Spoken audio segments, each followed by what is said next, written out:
I was thinking the other day, a journalist asked me why why people are responding so positively to what I'm saying, the young men, for example, and I thought, why? Yeah, that's a good question.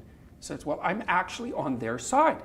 I'm really happy that they're not wasting their lives. I'm really sad to see that people are disenchanted and nihilistic and depressed and anxious and aimless and perverse and vengeful and all of those things. It's terrible. And then to see people question whether that's necessary and then to start to rise out of it. It's so fun. Like last night I was after my talk, it's overwhelming.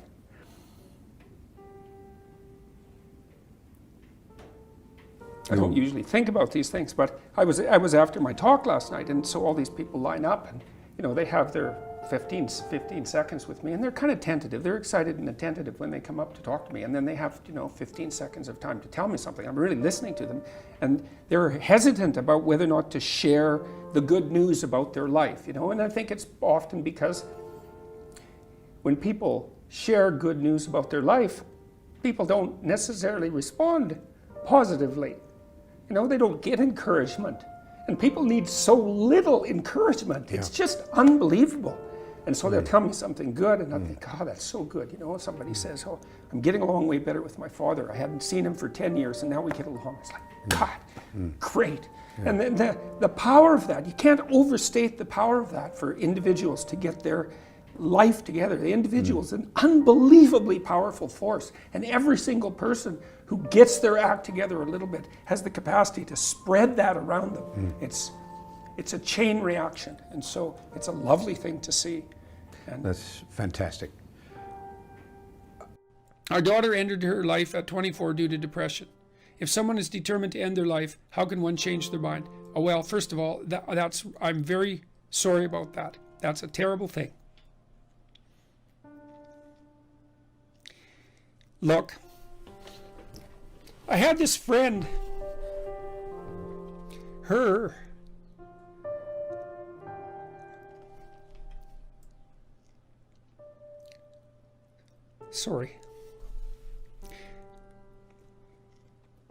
there's been a lot of depression in our family, so it's a question that cuts close to the bone.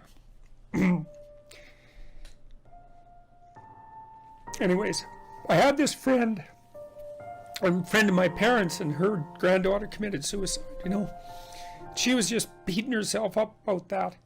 What could have I done? What could have I done differently? This is the problem with suicide. It leaves everybody behind thinking, oh my God, what could have I done? I could have treated the person better. I could have listened. I could have been there.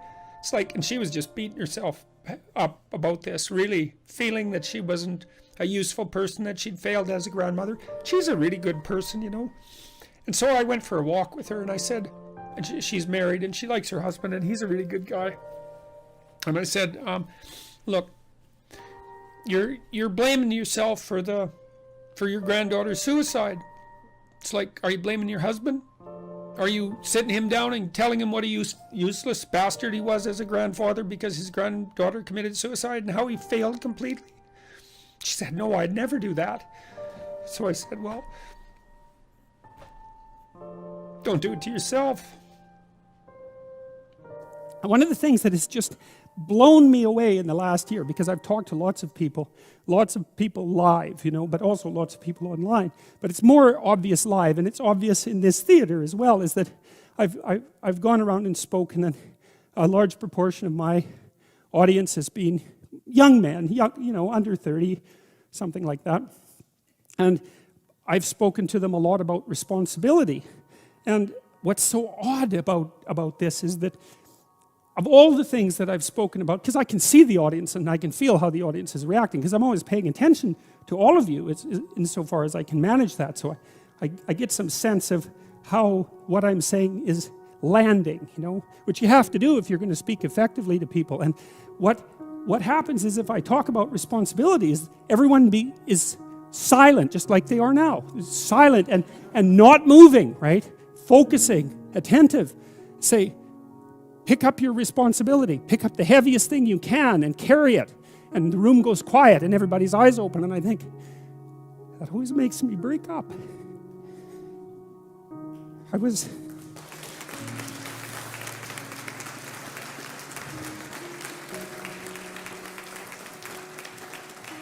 I don't know why. I was speaking to an English journalist today who was going to write an article in Spectator magazine, and I was talking about this, and at the same point in the discussion, I had the same emotional reaction. I don't really understand it. I think there's something about it that's so crucial, because we've been fed this unending diet of rights and freedoms, and there's something about that, there's something about that that's so pathologically wrong, and people are starving for the antidote, and the antidote is truth and responsibility, right? And it isn't because that's what you should do in some I know better or someone knows better for you what you should do sense. It's that that's the secret to a meaningful life, and without a meaningful life, then all you have is suffering and nihilism and despair and all of that, and self-contempt, and that's not good. And so it's necessary for men to stand up and take responsibility, and they all know that and are starving for that message, and the message is more that that's also a good thing, to stand up and take responsibility, because you're cursed so much now from when you're young with this notion that your active engagement with the world is part of what is destroying and undermining the planet and adding to the tyranny of the social systems. It's like, how about not so much of that, hey? Because it's too soul deadening. It's anti-human right to the core. And my sense instead is that, if you were able to reveal the best of yourself to you in the world, that you would be an overwhelming force for good. My primary motive as a clinical psychologist and educator is to help individuals live more meaningful and productive lives in harmony with their families and their community. That's my motive. And the evidence for that, I think, is, well, if people go online, and first of all, you can watch the lectures and decide for yourself, but you can also go, I suspect probably maybe 250,000 people have commented on the lectures and their effects on them. And so that's what people say. I'm watching the lectures, I'm trying to develop a vision for my life, I'm trying to become more responsible, and it's really helping. And that's what I hear all the time when I do these public lectures, which aren't political. But when we gain success, we raise the bar. We set our ambitions higher. I mean, what is your end game? What do you want? That's all. That's what I want. I want to help as many individuals as possible become more courageous, more truthful, and more engaged in the pursuit of individual, familial, and social harmony. That's what I want. You're pursuing what is meaningful. I'm pursuing, I believe that to be the case. It's certainly meaningful to me. I mean, there isn't, everywhere I go now, it doesn't matter where I land, in what airport, or if I walk down the street, 3 or 4 people will come up to me and they'll tell me, I was in a dark place, I was anxious, depressed, nihilistic, drug addicted, alcoholic, homeless, in jail, you name it. Bad relationship with my girlfriend, bad relationship with my parents. I've been watching your lectures or reading your book. I've been trying to tell the truth and get my life together, and everything is way better. And so then you think, well, if you could have what you wanted and what would be meaningful, you imagine you could go anywhere in the world and people would come up to you that were strangers and tell you that. That's as good as it gets. I read the story. It's an autobiography, if I remember correctly, of the captain. I might be wrong about that, but I've got the basic story right.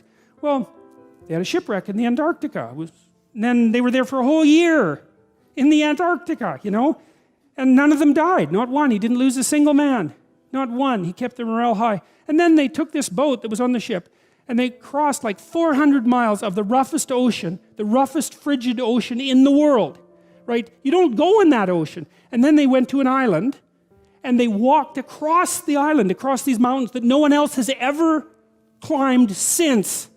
And they went to the city on the other side of the island, and they got a boat, and they went and rescued their compatriots, and everyone survived. It's like, Endurance is the name of the book. You read that book, man, you think, wow, people are really tough, and it's ridiculous. So who knows how tough you are? And maybe you find out by going out to find out how tough you are, right? So you take on a challenge, one that you think you can master, that's just a bit beyond your grasp, and you master it, and then you're a little tougher, and you think, hey, that worked out pretty well. And so then you're more of a monster. And then you go out and you find another challenge that's even bigger, and you think, well, maybe I can do that too. And then all of a sudden you can, and you get a little bit bigger, and God only knows what the limit is of you. And you find out by pushing yourself against the world, and of course that's what Abraham is doing. And so, see, we're very pessimistic, us modern people. You know, we're pessimistic about humanity, that's for sure. Dismal, wretched, planet-destroying, cancer on the planet, right? As the Club of Rome described us so pleasantly back in the 1960s, you know? And I don't know, maybe we're ashamed of the Cold War. Maybe we're ashamed of all the destruction in the 20th century and the hydrogen bomb and the, you know, the continuing catastrophes of our societies. And we're deeply ashamed of that and ashamed of ourselves personally. But it's a hell of a thing to, you know, call us a cancer on the planet. There's just no excuse for that, because what you do with cancer is eradicate it. And I don't think that that's a very noble motive, personally. And I think it says a lot about the people who would use such phraseology, that they would dare to conceptualize humanity in that manner. But you know, it would be nice if we could be optimistic. And I think, again, the problem with being optimistic is that it's naive. So then the question is there an optimism that's not naive? And I think there is. And the optimism that's not naive is in just a visualization of how strong people can be. So one of the things that I tell people, I've told my students in my class, in Maps of Meaning, here's a goal.